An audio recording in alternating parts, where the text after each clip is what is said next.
So good evening, everybody, and welcome to the January 2021 meeting of the Human Trafficking Task Force of Southern Colorado. I don't know if you're like me, I can't believe it's 2021. 2020 seems like a blur and a whole big mess, and yet we've walked into yet another year, and I am excited to be here with you and being a part of this community who is ready and willing to learn about human trafficking and what we can do about it here. My name is Julie Beller, and I'm the chair for the board of directors for this amazing task force. I'm excited that you decided to join us tonight. Thank you for taking a bit of time out of your week to gather with us virtually, like-minded citizens who are focused on the goal of seeing an end to modern day slavery, what we know as human trafficking. 3 quick housekeeping items. First, we always ask that you stay muted in our meetings. It just helps us keep the meeting moving along as needed. Second, we are recording this meeting. If you are concerned about having your face shown in the recording that would be posted on our website, now is the time to go ahead and turn off your camera. If you don't care that your face shows, then please feel free to leave it on. If you turn it off, you may turn it back on at the very end of the meeting so that we can see your smiling faces, as that part will also be edited out of the recording. It is nice to be able to see you since we can't meet together in person. And last, and this one is important, if you have questions during our meeting for either me or the speaker, please send a private message to host Jane Jones, who will gather all of those and present them to our speaker or to me once the presentation is finished. So put the word question all in caps, send that private message to host Jane Jones, and she'll gather those and present those to us at the end. So this task force is a grassroots, all volunteer-based organization who is guided by a board of directors. We are not politically affiliated, nor are we religiously based organization. We believe that human trafficking is not a political or religious issue, it is a human rights issue. Human trafficking is a crime that must be addressed by all of us, regardless of our background and beliefs, in order for it to be stopped. Though we are currently meeting virtually, you should know that all of those names that you see when you pop open the chat are concerned citizens who, like you, joined this meeting tonight to connect, to network and collaborate with one another, and to learn about the issue of human trafficking. It is our common focus, and I'm honored to be here with you to focus specifically tonight on awareness of human trafficking. Our vision as a task force is to end modern day slavery in Southern Colorado.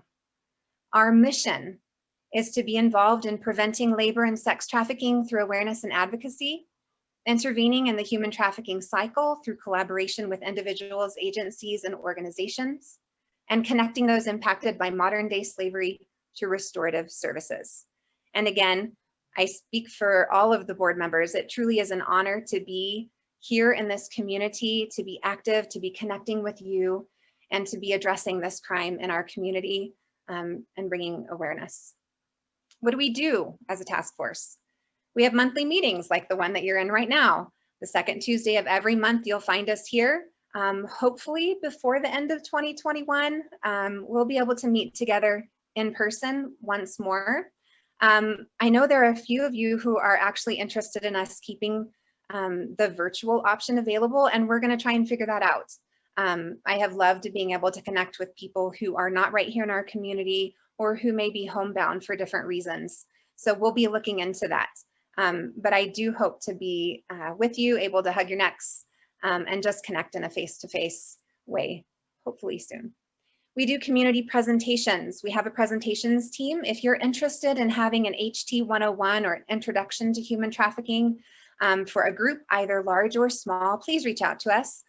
We do have a team that does that, and Lisa Brandt is our presentations chair. She's the one that I will connect you with if you email us. We do an annual symposium that generally happens in October. It's a big awareness event, and we'll see what happens this year here in 2021. In 2020, it was obviously virtual, and that was a new thing for us to tackle.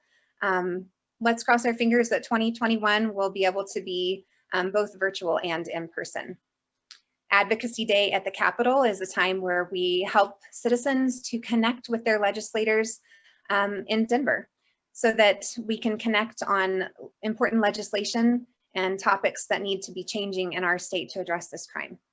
We also have a diversion program with the 4th Judicial District Attorney's Office to be of assistance and help to individuals above the age of 18 who have been arrested on charges of prostitution.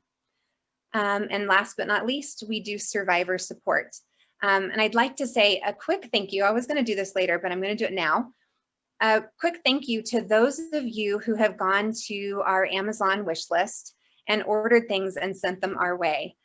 I had the honor and privilege in December to go into that little stash that you guys sent and give gifts to a number of survivors.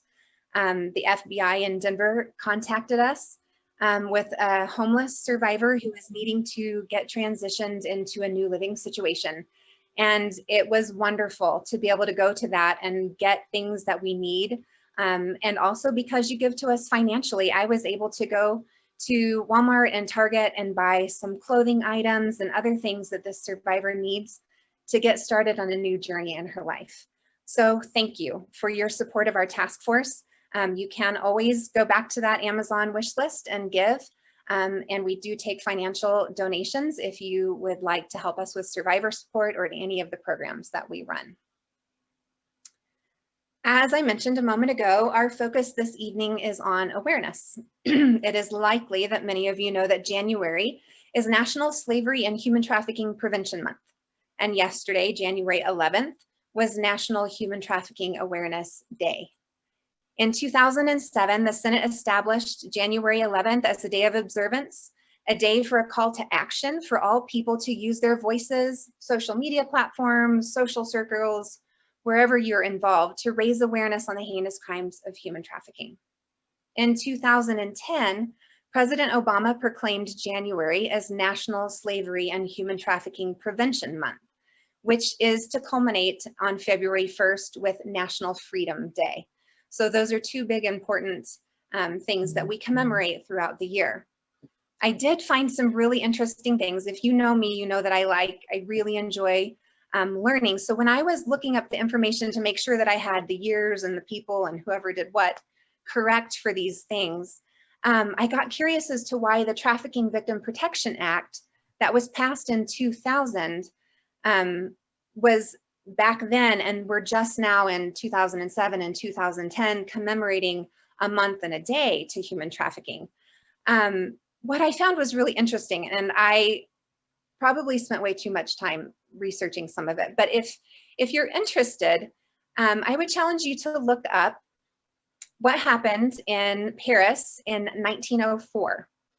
This was after the African slave trade was ended in the 1800s.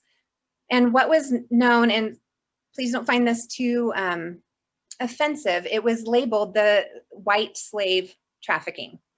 This was identified in Europe, and it's called white slave trafficking because it was with the Armenians and some other people in Eastern Europe that women and children were being trafficked specifically for the commercial sex trade of the time.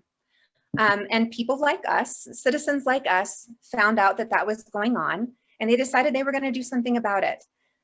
They engaged the larger governmental groups at the time, and they got things going. That thing that happened in 1904 was revamped in 1910, again in the 1920s and the 1940s, and it was changed to be trafficking in women and children. So that word trafficking has been around longer than I realized, and maybe some of you knew that too. But I thought it was really cool to watch that history, because we always talk about the transatlantic slave trade, but there was a gap of time that we don't talk about often, the things that were happening then. So my challenge to you is to do a little history lesson and look back at some of that stuff. The next two slides, I have taken information directly from the Colorado Human Trafficking Council's new website. This is humantrafficking.com. And I want to make it a habit that we go over this pretty consistently so that we all know what human trafficking is. There are people that are new to our group all the time. I'm responding to emails all the time with people saying, I don't know anything about this. Can you let me know what is human trafficking? What does it look like here? So the definition put out by the council is human trafficking is a crime involving the severe exploitation of another person for the purposes of compelled labor or a commercial sex act using force, fraud, or coercion. And if you've been around for a while, you know that those three words are key. The highlighted words we see here are the ones that are important to understand, and they're defined on the next slide that I have for you. Severe exploitation, you can see that it's a crime against human rights where someone's individual choices and dignity have been removed. Compelled labor, any work or service which the individual is forced, tricked, or coerced into to do against their will under threat of punishment. Commercial sex, any sex act on account of which anything of value is given to or received by any person. It does not have to be money. It can be drugs. It can be other kinds of valuable items. It can be a safe place to be, a shower, food, anything of value that is given and received by another person. Force, fraud, and coercion are the three terms that one of them must be identified in a case for it to be considered human trafficking, unless the person who has been involved in a commercial sex act is under the age of 18. If they are under the age of 18, it is automatically a case of human trafficking. Fraud involves false promises regarding employment, wages, working conditions, love, better life, unexpected changes in work conditions, compensation, or debt agreements, or the nature of a relationship. If you have been tricked into something would be another way to say that. Force includes physical restraint, physical harm, sexual assault, beatings, monitoring, and confinement.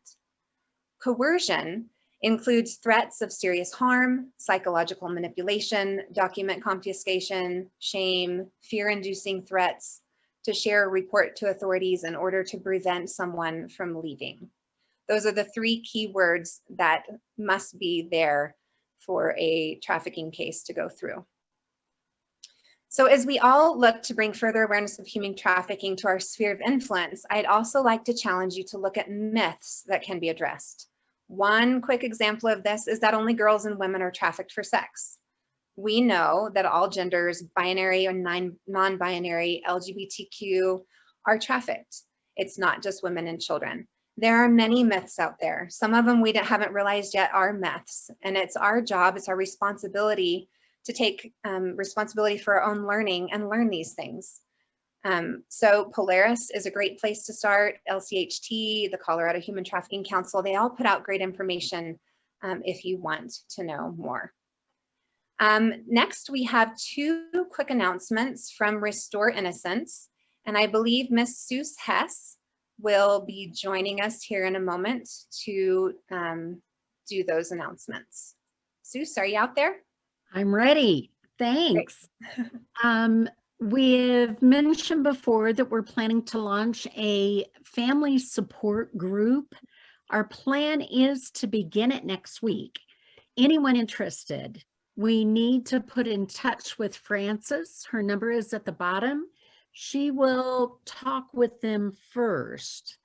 And we are trying to do this COVID safe, all of it. It is a 10-week session, 90 minutes per session, once a week on Monday evenings. It's being run by a complex trauma therapist.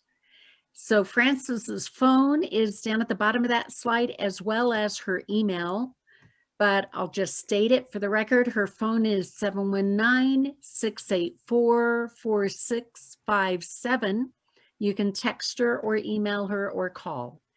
Then the next slide talks about the mentor training. Many of you have wanted to really understand the tools of how to befriend a survivor, and we do that. We match survivors with people to walk with them, not as a caseworker, as a friend and mentor. We ask you to start with a 2-year commitment that you will walk with someone so they don't sense abandonment right off the top. That training will be February 6th. Again, Francis is our doorkeeper on that, interviewing people ahead of time. Thank you, and we'd love to have some of you sign up for either or both, or if you know someone needing the family support group, let us know. Thanks. Great. Thanks so much, Seuss. I am really excited to see your success with that family group. I know it's something that is definitely needed for those who are walking in a very close relationship alongside a survivor. They need support too. So I think it's really great that you guys are starting that.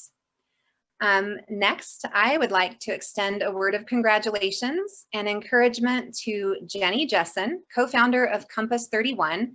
And because I haven't been watching the participants, I don't know if she's here. She was registered. But Jenny, if you're here, I am so excited for you. Congratulations on being appointed to serve as member of the U.S. Advisory Council on Human Trafficking. This is a pretty big deal. It is the President of the United States who appoints these individuals to this advisory council. The council was established in May of 2015 and provides a formal platform for trafficking survivors to advise and make recommendations on federal anti-trafficking policies to the President's interagency task force to monitor and combat trafficking in persons. Each member is a survivor of human trafficking, and together they represent a diverse range of backgrounds and experiences. Members are appointed by the President for 2-year terms. So Jenny, congratulations. I'm excited to see what your experiences with that advisory board will be. Thank you for your service to the community and to other survivors around our nation. I think that's it. The next time, you can just skip past that thank you slide there. I did that earlier.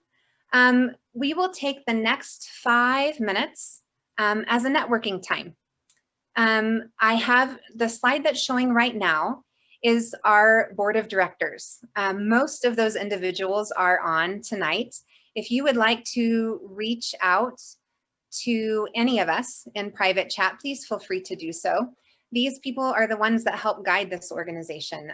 I work alongside them. They're fantastic people. They have some amazing experiences and background. Then the next 2 slides, and Joey will kind of flip back and forth between those. These are the organizations that registered and are represented here tonight. If you want to reach out to them or their organization to find out more information, the next 5 minutes is your time to do it. So please use your chat, connect with each other, and maybe some great networking and collaboration will happen this evening. So we have 5 minutes, and then I'll pull us back together for our speaker.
All right, I'll give us maybe one more minute and then go ahead and get started since I talked so long at the beginning of the meeting.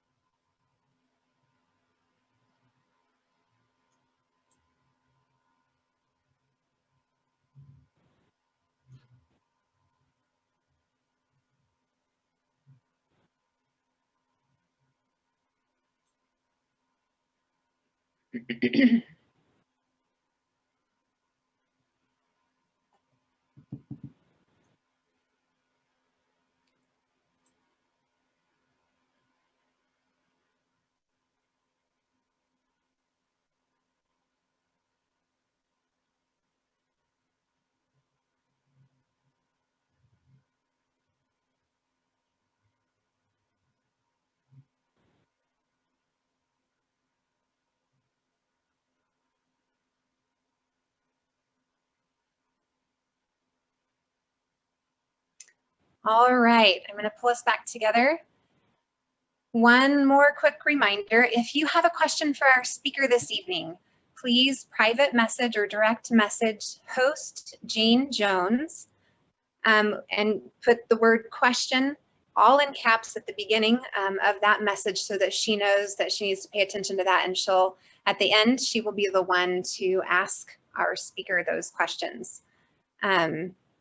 Our speaker this evening is Maraya Laskinsky, and she supports the Blue Campaign Protection Portfolio, providing outreach and engagement with federal, state, and local law enforcement, as well as first responders.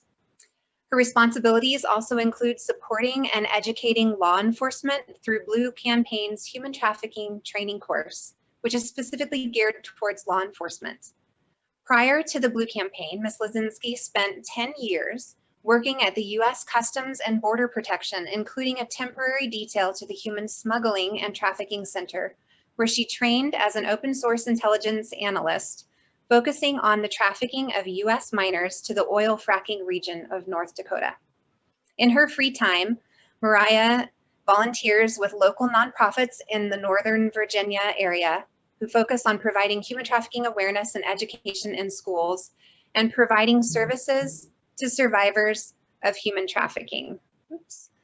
I am going to pull up Maraya's slides for us this evening. This is new to me, so if I mess it up, everybody just be patient. And then Maraya, I am so excited that you're with us. I have wanted to have somebody from the Blue Campaign for a long time, and it just happens to be one of those things that COVID made it possible. We were able to reach out and have you come, and I'm so excited that you're with us. Thank you for being with us this evening.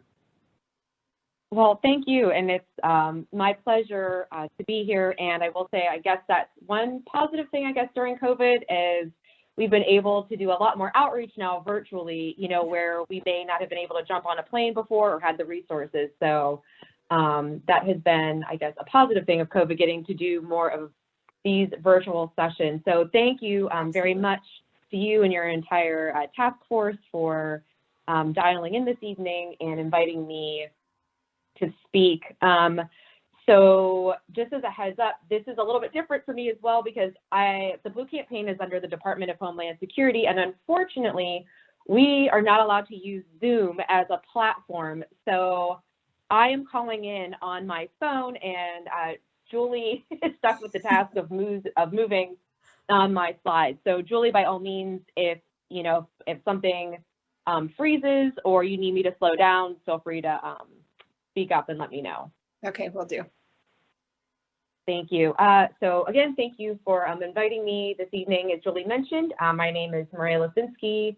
I joined the Blue Campaign about a year ago, but have worked in or volunteered in the anti-human trafficking field for about 15 years now. So it's definitely both a professional and personal sort of passion of mine.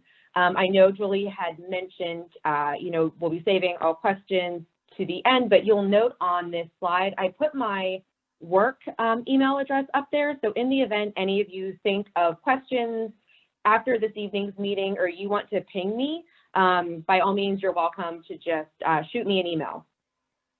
So we'll move on to the next slide. And I'll talk a little bit about who we are at the Blue Campaign. So Julie mentioned we are a national public awareness campaign, and we were designed to educate the public, law enforcement, and other industry partners on how to recognize indicators of human trafficking, and then how best to respond to possible cases. So with the Blue Campaign, we are actually located within Homeland Security headquarters under the Office of Partnership and Engagement. So what that means, being at DHS headquarters, we work with every DHS component, and there are plenty of them, and I will get into those groups here in a minute. So we work alongside all like FEMA, Customs, Secret Service, TSA. We work all alongside our DHS components on doing public awareness work and training. So instead of every DHS component sort of running their own campaign, Blue Campaign is sort of that unified voice for DHS, but then we work alongside each component to sort of tailor our messaging or tailor trainings or products to what that agency may need. Because we are, again, a public awareness campaign and we work with the public and industry partners, we have plenty of partnerships and stakeholders not affiliated or related to the government at all. We actually work very closely with different faith-based groups, many NGOs. We have industry partners ranging from different hotel chains like Marriott to truck stops. And then we also work quite closely with different groups within the private sector. So even though we are located within the federal government, our partnerships and stakeholders sort of run across all lines because, as we know, human trafficking is involved pretty much in every sector. On the next slide, I will talk a little bit about how we are organized within the Blue Campaign and sort of what our long-term goals are. So at the Blue Campaign, we are sort of split into two sections, our portfolio. So we have the protection side of the house and the prevention side of the house. And I specifically work on the protection side. So you'll see one of our outcomes is increasing law enforcement's use of trauma-informed approaches. So as Julie mentioned, I cover, this is my portfolio, and I specifically cover law enforcement. One thing I do want to caveat or note, because we do work under DHS, sometimes people think that we at the Blue Campaign are law enforcement, and we are not. So we support law enforcement. We work very closely with law enforcement, specifically Homeland Security investigations, our agents. So we work with trainings and things like that with law enforcement, but at Blue Campaign, we do not investigate the crime or prosecute or anything like that. So when we mention about the trauma-informed approaches, our focus at the Blue Campaign is training law enforcement on how to use this victim-centered approach. And we worked alongside our agents and survivors for this training. And to put it simply, it's putting just as much emphasis on stabilizing that victim as there is on prosecuting that crime. So the goal being how to stabilize that victim as quickly as possible, and then working to build that trusting relationship with the victim before just jumping in and trying to ask all the questions right away. So it's putting equal emphasis on stabilizing and working with that victim as they would on collecting evidence and prosecuting that crime. Also on the protection side of the house, we have another bucket, and that's our public and industry sector. And that's what my coworker, John, covers. So this would be working again with our hospitality sector, our transportation sector. And the goal within those sectors is training these people how to recognize and report human trafficking, because these would be the people that could potentially come face-to-face with a possible victim through their day-to-day jobs or activities. On the other side of the Blue Campaign, we have our prevention portfolio. And this is where we look to partner with different NGOs or groups that focus on vulnerable populations or youth. So our outcomes or our goals for the prevention side is decreasing victimization within vulnerable communities, and then also deterring criminal activity. So what we want to do is sort of teach these people sort of how to become their best advocate and protect themselves before this ever happens. And I'll go into a little bit more detail about these buckets as I move on. On the next slide, I will sort of just give you a high-level overview of the Blue Campaign and how we came to be. We were founded in 2010 under Secretary Napolitano, and at that time, the Blue Campaign was just sort of a special initiative to bring awareness to the crime of human trafficking. I'm not quite sure anybody thought we would last as long as we did, or I guess have the success that we did, thankfully. So you'll sort of see our timeline here as we gained momentum and brought in different partners, and then we were given additional responsibilities in this realm of sort of training on human trafficking. So in 2018, we were actually codified by Congress. And what that meant was that secured the Blue Campaign as a permanent office within DHS, and that also gave funding for permanent Blue Campaign staff. So I very much identify with grassroots and NGOs and task forces like yourself because of my volunteer work, but also I always describe the Blue Campaign sort of as the nonprofit within DHS, because prior to 2018, the campaign was staffed by temporary detailees from the other DHS components. So back in 2016, I was working for U.S. Customs and Border Protection, but did a 3-month detail over to the Blue Campaign. But then I had to go back to my job because Blue Campaign was sort of just run by temporary staff. So in 2018, we actually got funding, and now we are a mighty team of 4 people, 4 permanent staff. And so thankfully we have permanent staff now, but we also still operate as a sort of like a nonprofit, and that we don't have a budget, basically. Like our budget comes at the end of the year. We call it Pass the Hat, and that's the other DHS components will make donations to the Blue Campaign. And then that turns into our budget for the year and allows us to work on our different materials and things like that. So that's just a little bit about the history behind the Blue Campaign and sort of how we came to be and having permanent staff now. So that's been a huge success for us. On the next slide, this is something new to DHS. In October of this past year, so in October 2020, DHS founded the Center for Counter Human Trafficking. And I am not going to go through all the groups you see on this slide, but it encompasses 16 DHS agencies and offices that work on counter human trafficking. And what the goal is to establish an organizational mechanism to sort of harmonize, leverage, centralize, and coordinate all of its capabilities and resources to combat human trafficking.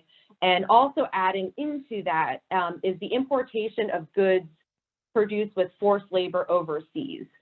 And so that's mainly being handled, forced labor within supply chains, that's mainly being handled by our folks at Customs and Border Protection. But the goal of this center, and it's still very much in the works, is getting everybody to the table and discussing within your groups what you're working on to combat human trafficking, and sort of creating this centralized place where people can avail of resources, sort of a one-stop shop. So that's something brand new to DHS, and it's sort of still being formed up.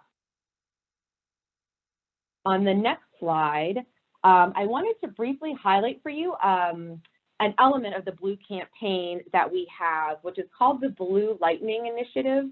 Not sure if any of you work in the aviation field, or back before COVID, if you used to fly frequently for work, you may have seen some of these posters in the airport. So BLI is led by Blue Campaign, the Department of Transportation, and Customs and Border Protection. And it is geared specifically to the airline aviation industry. And they mainly work on doing different trainings, different virtual training modules. Right now, we have more than 100,000 aviation personnel that have been trained through our BLI program. We currently have 48 active partners across the industry, and we had 26 new partners join in FY20. And that can be everything from like smaller airports, everything up to large cities. And actually on Monday of this week, there was a big press conference in Miami as Miami-Dade Airport actually signed on to be a BLI partner. So if any of you work in this field or would be interested in more information on BLI or the aviation industry, you're welcome to email me. And I can put you in touch with my colleague, Mike. Mike Kamal is the one who runs the BLI program. So I'm happy to give you more information or give you his information if this is something that might be applicable or you would find useful. And within this program, what's nice is there are different trainings geared toward different personnel groups that work within the aviation industry. So it's not just the pilots or the flight attendants. There's also trainings for airport staff, like those that work the baggage carousel or work behind the airline counter. And these trainings, because the indicators could look differently, right? A person that comes up to the counter with a potential trafficker, that could present differently than staff who work at the coffee shops or, you know, who might man those 24/7 little convenience stores in the airports. So we have separate trainings depending on the different groups within the aviation industry. And so this has been pretty successful for us. But again, happy to give you more information if you would find that useful. On our next slide, I wanted to cover a little bit about our public awareness materials and show you some examples of what we do at the Blue Campaign. One thing I want to mention on all of our products and with all of our trainings, no matter how short or how long, we work with survivors on everything. And Julie had actually mentioned this group earlier in the call today about the U.S. Advisory Council for Human Trafficking Survivors, and that's the council that we use where we bring them in and pay them to review our products, to give us feedback. We want the answers, or we want to know if something's wrong, and even if that means scrapping something, changing something on our end, there's no point in doing these materials if they're not going to be applicable. So we very much value our work with survivors. So nothing hits the street without having survivor approval first. Back in 2019, we sent out approximately 1 million pieces of awareness materials. Everything that we have on our website, everything we do is free. So on the last slide of this, you'll see different ways to get in touch with us, but basically on our Blue Campaign resources page, you can get a glimpse of the different public awareness products that we have, and there's some listed there on that side. We have different posters, toolkits, we have indicator cards, we have shoe cards. If you're not familiar with shoe cards, those we usually partner with different rest stops, truck stops. These are cards that we can hide in the bathroom, and if a potential victim is able to at least get into the stall to use the restroom or get into a bathroom, the card has different phone numbers where they could call for help, but it can be broken up into pieces, maybe the size of a quarter, a little bit larger. So if they want to stick it in their shoe, the goal being to have it on their person if they can. So those are just some examples of the public awareness materials that we have. And again, these are all available on our resources page on our website. For the Blue Campaign, you don't need a special login. There's no government address or password. You don't need anything like that. You can just go onto our Blue Campaign homepage or Blue Campaign resources, and you will see everything listed out. And you are welcome to download any of our resources. Most are available in multiple languages. We have up to 26 languages available for some of our materials. The one thing I just want to caveat is that we normally offer bulk shipping for our materials, and again, that would be free of charge. The hiccup has obviously been COVID, and with restrictions in shipping and restrictions within the warehouse where all of our products are currently stored. So right now we've paused bulk shipping. The order form is still on our website for bulk shipping, but I would tell you it's just going to sit for a bit, and we will update our website when we can resume that again. But unfortunately with COVID, that has sort of put a stop to us doing bulk shipping. But in the meantime, if you think some of these materials would be helpful or useful, you're able to download them directly from our website. You don't need to be a partner with the Blue Campaign to use them or post them. The only thing that we ask if you use our materials is not to alter them in any way. On the next slide, I wanted to highlight for you our poster series. If you look at the middle poster there, that is a new line of posters we have targeting the tribal communities. So 2 years ago, one of my colleagues went to Alaska to do a presentation on human trafficking, and she was training within the different Native communities. And when she was reviewing the different public awareness materials that we offered the Blue Campaign, they basically flat out said they were not willing to use our materials, or they didn't think it would go over within their communities because nobody in our poster series looked like them. They didn't identify with the way anybody looked and what we could offer. So then we partnered with a couple different survivors, and we partnered within a couple different tribal communities in Alaska. And then we created our sort of our tribal series created for the different Native American communities in Alaska. So again, we try to be very conscious and cognizant of our materials being applicable so people will use them. And we know human trafficking happens across all races, all genders, all ethnicities. The other thing I wanted to point out on this slide is for Blue Campaign, we put 2 phone numbers on our materials. So the one number you will see is a number for ICE or HSI, Homeland Security Investigations.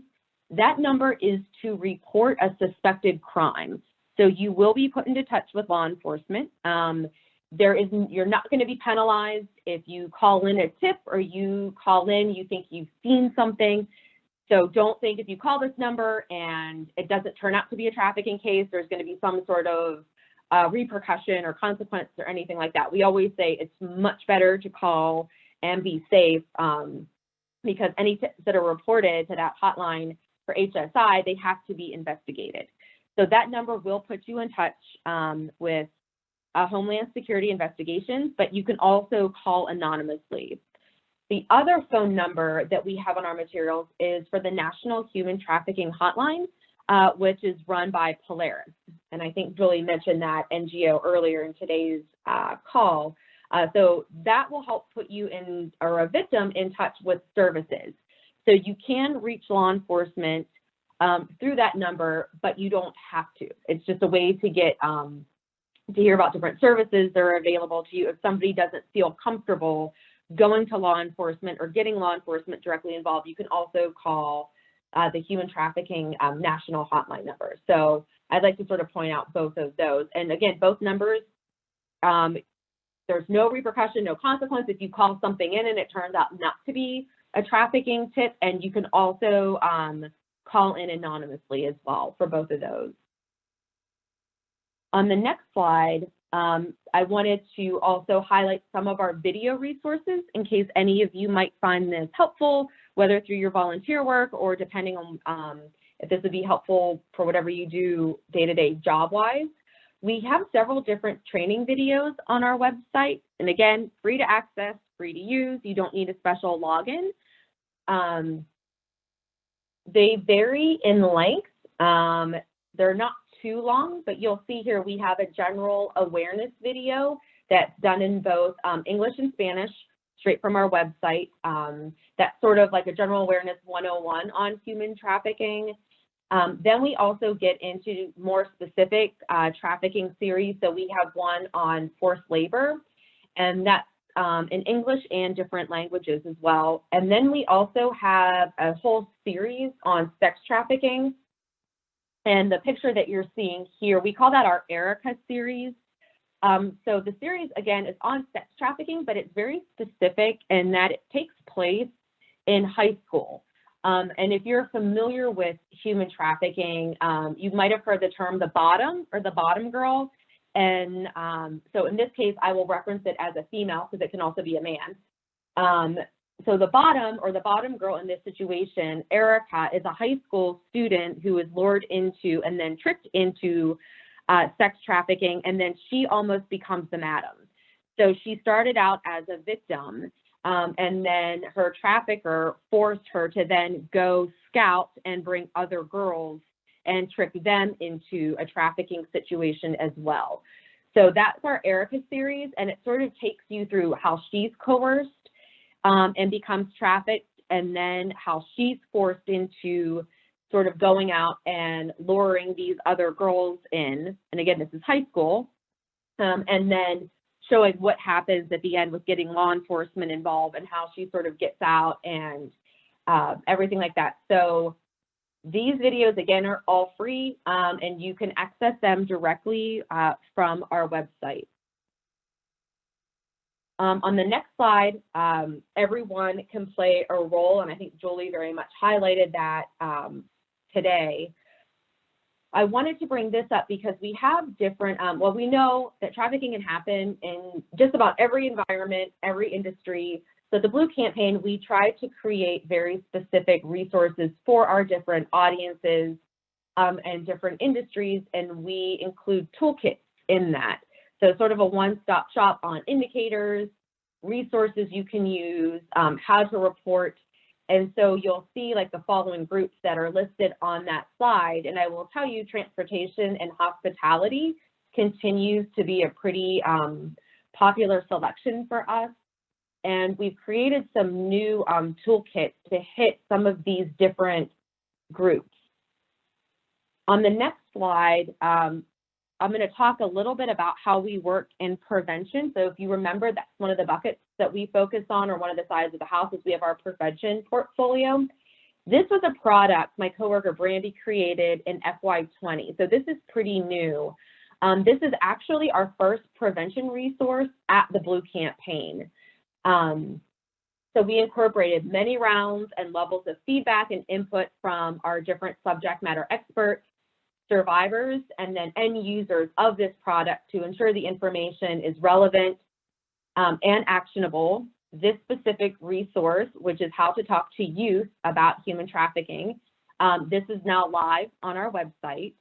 And the way we came about this, she started by hosting a series of roundtables with organizations that serve populations that are vulnerable to human trafficking, to learn about what already existed in the field. So what was already being done. So we didn't want to recreate the wheel on our end.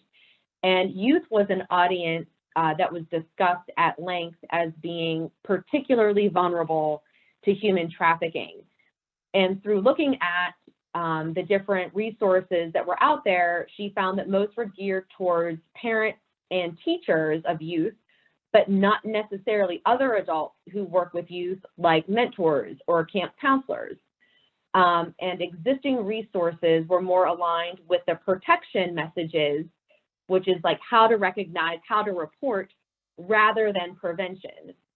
And so through all this research, she came up with a guide, this guide right here, and it's filled with information about how to have a proactive conversation with youth about exploitation, and then how they can best protect themselves. So instead of putting this in the hands, of law enforcement or on the protection side, this is teaching youth how to sort of look out and be their best advocate. And then with different like youth facilitators, mentors, camp counselors, giving them the tools on how they can start the conversation with vulnerable youth. And you'll see sort of on that slide, there are some of the high level things that this guide covers: how traffickers reach victims, how they operate, specific indicators to youth, vulnerabilities that are very specific to youth. And again, this is now live. This is a brand new resource, and this is live on our website.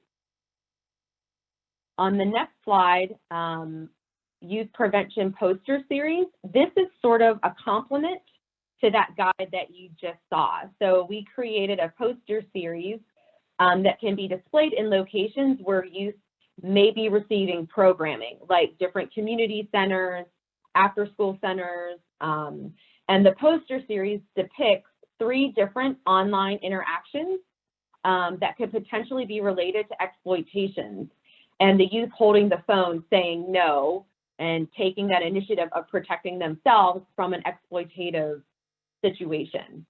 And again, these posters you could download right from our website. On the next slide, to cover our industry portfolio, this is a new product we created in FY20. And Blue Campaign, we uncovered a need for resources within the convenience retail industry. So think of like your 7-Eleven, Circle K's, quick stop shops, convenience stores, sort of those shops operate 24/7. So similarly to the prevention resources, we worked with industry stakeholders, subject matter experts, survivors, and actual convenience store employees to ensure everything in this guide was relevant and actionable. Now, because this is for convenience stores and the way that they operate, this is more of like a quick one-page guide for convenience store staff to either keep in their break rooms or behind the counters. But this is sort of give them a high-level overview of indicators and what to look for in the potential that a human trafficking victim could come in to their shop with their trafficker. On the next slide, this is our newest resource geared towards law enforcement. So again, this was my specific portfolio that I worked on, and I partnered with campus law enforcement. And so in doing some research into what law enforcement groups, were looking for human trafficking training, but they didn't have access to it. And so we found campus law enforcement was in a great position to recognize and respond to human trafficking because of the campus environment in which they work. And college students can also be categorized as a vulnerable population to human trafficking, often due to their age, their potential separation from friends and family, and also potential financial hardships due to paying for school or supporting themselves. And this was something through working with our HSI agents when I was building this out. I heard of a number of cases where traffickers would sort of play into that Romeo pimp scenario where they would act as the boyfriend and then they would trick the person, often a female, into opening up a credit card. And I know they've tried to get better at college campuses about that, but there's still a lot of push from these credit card companies to push those applications. And so oftentimes these traffickers will get their victims majorly in debt within their first semester, and they don't know any better. And, then they find ways that they have to pay off that debt. So that's one thing we've seen within campuses, what's been happening with trafficking. So again, we worked with different law enforcement partners, we worked with survivors, and then we worked with current active campus law enforcement to ensure everything in here was accurate and actionable. So this guide is about 4 pages long, but we also included a pocket indicator card. So it's a card about the size of a credit card for campus law enforcement that they can just stick in their pocket. And on one side, it has high-level indicators of human trafficking and how that might present or look on a college campus. And then on the other side of the card, we have different phone numbers if they need to call for reinforcement or they need support. So we have different reporting mechanisms for campus law enforcement. And again, this is also available on our website. On the next slide, I'm going to sort of transition into some of, our best tips and lessons learned at the Blue Campaign in creating an effective public awareness campaign. And by no means is this set in stone. It's just sort of what we have started to put together as we become solidified at the Blue campaign. So on this next slide, going over the importance of raising awareness, because sometimes it can sound like, oh, is that really doing anything? What is the point in raising awareness? And these are some high-level bullets of why it's so important, and I'm sure most of you on the phone know the importance of it. And in this specific instance of your task force, I also think, you know, it sends a very strong message to your community that you guys are there, you're active, and you won't allow human trafficking in your neighborhood. You know what it looks like, you all are educated on it, you know how to report it, and you're not going to accept it. So I always think that's a huge thing of having these different grassroots task forces and NGOs just being present in your community and people knowing that you're there. So hopefully deterring traffickers and also letting potential victims know that you exist and that you're there for support and that you can get them access to services. So some of the high-level things that we have here is solving a societal issue, and for us, that's human trafficking, fulfilling organizational goals, and then making the world a better place. But I think a big part of that goes with the message that you're sending to your local community, that you're there and that you're active. On the next slide, to continue sort of what makes a successful public awareness campaign, I'm not going to go through all these bullets. This is just sort of a high level list of what we've been putting together at the campaign. The two bullets I did want to sort of talk a little bit about are the last two. So for metrics and analysis, this is something a bit new for us at the campaign. As we all know, human trafficking is often a hidden crime and underreported. So how do we know if we're making a difference with our materials or our trainings? So for us, we've started building in feedback loops within our different partners and stakeholders who are using our resources. We're introducing pre and post surveys into our different trainings and doing more pilots and pilot testing and pilot groups. So we're continuing to try to find new ways to get some data back on metrics and analysis. So that's something that's a bit new for us as we're trying to work through that. And then for ongoing refinement, that is a constant for us at the Blue campaign. We are constantly refining our products because, as I'm sure you all are aware, the world is always changing and the ways in which traffickers are operating is continuing to change. So this is why we continually engage and then re-engage with our partners and our stakeholders and our survivors. So we know the Blue campaign, we can't do this work alone. And we know it's just not within the federal government. And that's why we think it's so important that we have these different partnerships with NGOs and faith-based communities, different vulnerability groups, to get sort of a more well-rounded view of what's going on. And then on the next slide, this is just a high-level overview of some of our best practices, again, for what makes a successful public awareness campaign. And again, just sort of to reiterate, the Blue campaign, we started out as a special initiative back in 2010 that was run by temporary detailees, and I don't think really anybody expected a public awareness campaign within DHS to pick up the momentum that it did. And I think a large part of why we've been so successful is knowing we can't do this work alone and continuing to build strong relationships and engaging with our partners, our survivors, and also recognizing, you know, we don't know everything and we're willing to take advice and guidance and suggestions and feedback. And that goes back to us constantly sort of refining our work. So for us, it is always an ongoing process. So again, those were just a few high-level slides. At the Blue campaign, we're just sort of starting to document some of our lessons learned and best practices. So on the next slide, you'll see I'm happy to sort of start answering any of your questions. But before I do, I just wanted to thank you all for joining today's call. And just to reiterate that all of our resources, and even some I didn't cover tonight, are on our webpage. And again, free to use, free to download.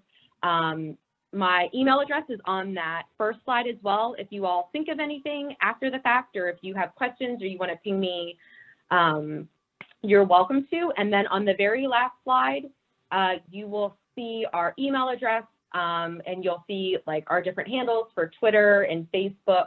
But I'm happy to answer any questions. And Julie, I will turn it back over to you.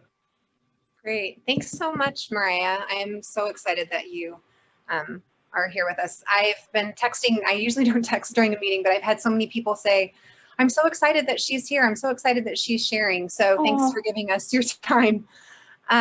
Jane, if you're out there, do we have some questions? I see that somebody has their hand raised. I am indeed out here, and we do have questions. Okay. Okay, so Maraya, here we go. I'm going to just kind of read off some questions, and you can answer them for us. Okay.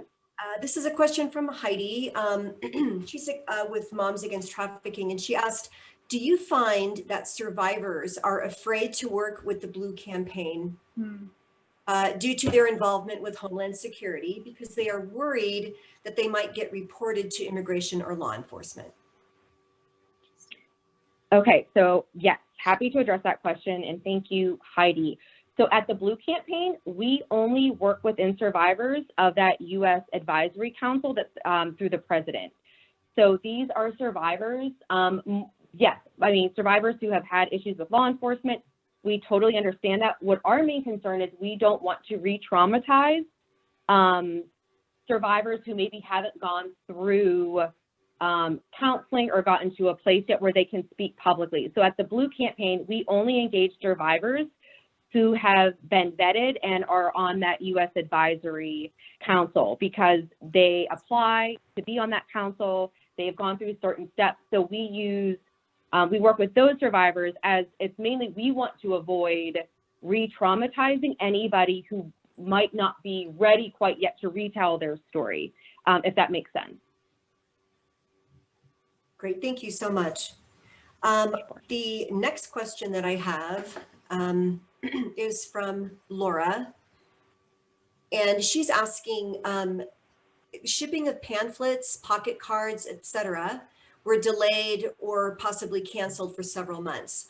We had tried to order and never received. When will that resume? She's actually located in South Florida. That might have something to do with it, but.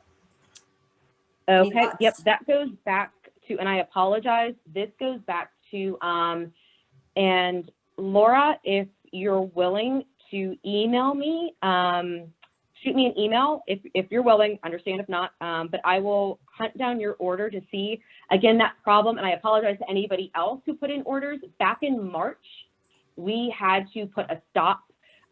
So with COVID, our warehouse is located in California, and there's basically 2 people working in an entire warehouse, and our materials come from Citizenship and Immigration Services, CIS. They donate their warehouse and their time and money to us for the materials, and so we're not the only group that they work with in sending out materials and things. So we're trying to get that back up and running. But Laura, I apologize, but if you're willing, I would ask that you shoot me an email just so I have the organization or your name, and I will work with my colleague to see if I can get you a better answer on a timeline for those bulk orders. Great. And would you mind repeating your email, and we'll get that into the chat if you're okay with that? Yeah, absolutely. So my email is M as in Mary, ARAYA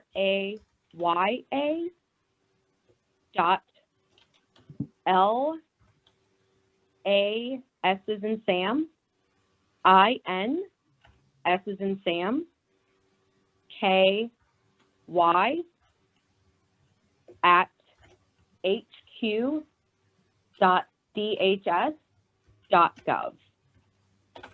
Great, thank you so much. You're very welcome. That was actually our next question was what your email was. So we can pass that one.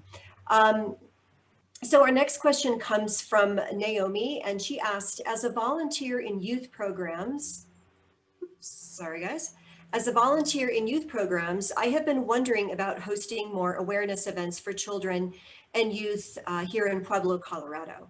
I'm wanting to bring awareness through schools, churches, and other organizations. I would love more information on prevention. And she's also thanking you for the resources. So is that something that can be found just directly on the website? Yes, it can be, but Naomi, you are also welcome to email me personally, and I can also send you those resources. Also, I could put you, if you do end up hosting an event or a virtual event, I can also put you in touch with my colleague, Brandy, and she's the one that runs that prevention side, and she's the one that created that guide on talking to youth.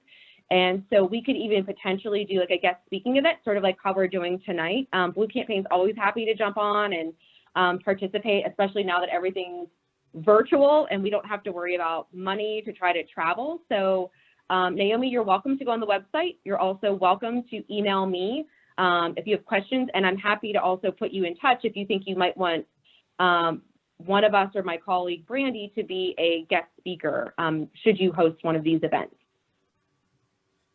Fantastic, thank you so much for that.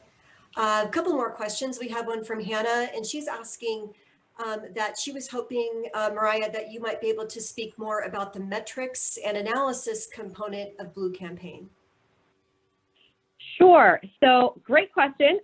We are learning this ourselves. So one of the things now that we sort of have to report up to Congress is we have to show, you know, what are we doing and is it being effective? So one of the things we track for us with metrics and analysis is we will, for example, we do a lot of social media. I didn't quite get into the specifics of that, but like the click ads, different hits, things like that. So we have contractors who help support us that run all of our social media like Instagram, Facebook, Twitter, and they track click-to-call ads, tweets, when things have been retweeted. So we do a lot of collecting with social media just to see how many people are we reaching. In the past, we've been able to collect, you know, metrics on what groups are requesting information from us, how many pieces of materials are we sending out, are we sending out more information in regards to sex trafficking versus labor trafficking? So it's been more quantifiable data that we have collected historically. For example, how many people are we training? We've been getting stronger at competency change. And by that, I mean, when we have different trainings, we will often try to do a pre and post test. And this is something I'm working with law enforcement on, where we will have them, before they take the training, answer some questions on human trafficking, and then they take the training and then answer questions again. And so we're trying to gauge, was there a competency change throughout that training, to try to gauge, you know, was that training being effective? Did we move the needle at all? And other ways, going into FY21, we're trying to build in more metrics with our products. So is it being effective? And the only way we can really do that right now is more quantitative, and that's getting those feedback loops in place with our partners and stakeholders, where we will set up regular calls. And for example, like with the HSI tip line, how many calls did you get where they referenced Blue Campaign materials? We know it's not all encompassing, and this is a long road ahead, but this is something we just started dabbling in. But we, so the feedback loops is part of it, feedback that they're getting from the field. And also when we list those phone numbers, Polaris has also been great with this. It's giving us metrics back on if they were able to reference any Blue Campaign material, or how they were notified to call that phone number. So I'm not sure if that fully answers your question, but for us, we're trying to get more into the specifics of it, but it's still a bit of a new area. Excellent, thank you. I did have a question that was raised earlier in regards to the training that's going on at the airports. Someone had asked, is this also for FBOs as well? Is that training happening at FBOs? What are is it FBO? My understanding, a fixed-based operator. So I think that'd be more like a private airline, private airport or private situation. We do have, I can get more, whoever asked that question, if they want to shoot me an email, I can get you more specifics. I can tell you for BLI, we have everything from very small private airports up to, like I said, Miami. So we actually tend to have smaller airports that have signed on as partners. But if you're willing to, whoever asked that question, if you want to shoot me an email, because I can get more data back from my colleague, Mike, who runs the BLI. But I do know we have all different size airlines and airports that have signed on. There's no minimum or maximum regarding personnel or size or carriers or anything like that. Okay, great. And I had someone give me a little bit more information that they're granted the right by an airport to operate at the airport and provide aeronautical services and fueling, hangaring, things like that. So excellent. Okay, thank you. Okay, so we have two more questions. This next one is from Jamie, and he's asking, is the Blue Campaign the same as the National Human Trafficking Resource Center? No. The National Human Trafficking Resource Center is, I believe, NGO based. No, we are federal. So two separate components. Okay. And then our last question is from Lee, and she asked, she said that she's new to bringing awareness to human trafficking. Have reports shown sharing a link or posting a message on social media is an effective way to combat human trafficking? There's so much information out there, and I'm not sure how effective sharing one more link on FB or IG would be. And that's true. That's a tough one to answer. I wouldn't necessarily have data showing. I mean, we know from ourselves, like with the different hits and things like that, getting the message out there. But because reporting numbers and reporting is not necessarily mandatory of what ultimately turns into tips and reports, that one's a tough one to answer. Putting out another link, I think for us, it's more about getting the awareness out there and options into sectors or areas where there might not be visibility or where there might not be links available or things like that. So that one's a tough one to answer. Julie, did you have anything to add to that one? I don't. Okay. That is a very interesting question, though. Never thought about that. It is. Yeah. So that was our last question, Jane? It was, yep. All right, I'm going to stop sharing my screen here. Wow, Maraya, again, thank you. I think I've said it like 15 times, but thank you so much for joining us, for sharing the resources that are out there. For all of you that have stuck around, I know we're running a little bit late. I am so appreciative of you joining us, of regularly giving us your time. I know that you've heard me say this before. I am very much a grassroots person, and so I'm going to read my favorite Margaret Mead quote again. Never doubt that a small group of thoughtful, committed individuals can change the world. In fact, it's the only thing that ever has. All of us can be involved in bringing awareness of this crime. All of us can be aware of what's going on. We can constantly, I really love that term. I wrote it on my arm because I didn't have a piece of paper. Ongoing refinement. I might just steal that one because I love it. I feel like we constantly need to be refining ourselves, gaining new knowledge, finding new ways and techniques to share information with young people, older people, in a church, in a community center. All of us can take steps to better ourselves so that we better our communities and that we continue to protect our communities well. So thank you for joining us for the January 2020 task force meeting, and I hope to see you next month. Maraya, thanks again for joining us. My pleasure. Thank you for having me. See you, everybody. Hope to see your faces in person soon.